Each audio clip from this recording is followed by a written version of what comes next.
کیا جس چیز کی انسان آرزو کرتا ہے وہ اسے ضرور ملتی ہے؟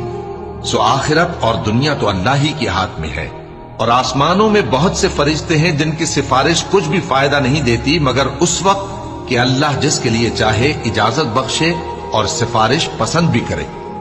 جو لوگ آخرت پر ایمان نہیں لاتے وہ فرشتوں کو لڑکیوں کے نام سے موسوم کرتے ہیں، حالانکہ ان کو اس کی کچھ خبر نہیں۔ وہ صرف خیال و گمان پر چلتے ہیں، جبکہ خیال و گمان حق کے مقابلے میں کچھ کام نہیں آتا۔ تو جو ہماری یاد سے روگردانی کرے اور صرف دنیا ہی کی زندگی کا خواہاں ہو، اس سے تم بھی منہ پھیر لو۔ ان کے علم کی یہی انتہا ہے۔ تمہارا پروردگار اس کو بھی خوب جانتا ہے جو اس کے رستے سے بھٹک گیا، اور اس سے بھی خوب واقف ہے جو رستے پر چلا۔ اور جو کچھ آسمانوں میں ہے اور جو کچھ زمین میں ہے سب اللہ ہی کا ہے، اور اس نے خلقت کو اس لیے پیدا کیا ہے کہ جن لوگوں نے برے کام کیے ان کو ان کے اعمال کا بدلہ دے۔